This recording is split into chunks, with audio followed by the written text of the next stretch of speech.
নেতাজিকে অপমানের অভিযোগে গ্রেফতার এক ধৃত ইসলামপুরের চাকুলিয়ার বাসিন্দা কিরণ কুমার দাস। সোশ্যাল মিডিয়ায় নেতাজিকে নিয়ে আপত্তিকর পোস্ট। অভিযুক্তকে 3 দিনের পুলিশ হেফাজতের নির্দেশ।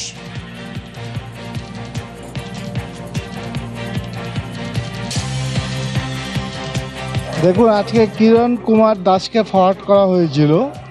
তার বিরুদ্ধে অভিযোগ যে তিনি তার সোশ্যাল মিডিয়া অ্যাকাউন্ট থেকে নেতাজি সুভাষচন্দ্র বোস সম্বন্ধে আপত্তিকরজনক মন্তব্য এবং কমেন্ট করেন। সেই বিষয়ে তাকে অ্যারেস্ট করা হয়।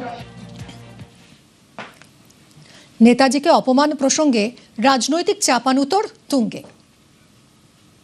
নামের পাশে মহারাজ লাগিয়ে ভণ্ড, জালিয়াত, বর্বর এমন একজন মানুষ রাজ্যসভার মেম্বার, বিজেপি তাকে করেছে।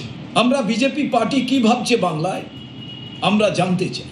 আমরা চাই ইমিডিয়েটলি এই অনন্তকে গ্রেপ্তার করা হোক।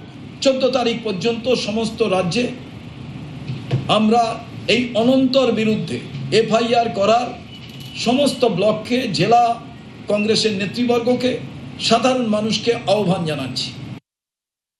শুভেন্দু যেটা প্রশ্ন করলে, শুভেন্দু যেটা বলেছে যারাই অপমান করবে তাদের জেল। তাহলে শুরু হোক চ্যারিটি বিগিনস এট হোম। শ্রমিক ভট্টাচার্য এবং ওই নন্দা-কে দিয়ে। বিজেপির এমপি এখনো। নেতাজি নেতাদের নেতা। রাজনৈতিক মতপার্থক্য থাকতে পারে, নেতাজি সুভাষচন্দ্র বসুকে নিয়ে মানুষের আবেগ যদি আহত হয় তার জন্য পার্টি চিন্তা ভাবনা করবে। এমপি এমএলএ যদি এ ধরনের কাজ করেন, দলের সংসদীয় বোর্ড আছেন, সর্বোচ্চ নেতৃবৃন্দ বিষয়টি দেখছেন এবং দেখবেন।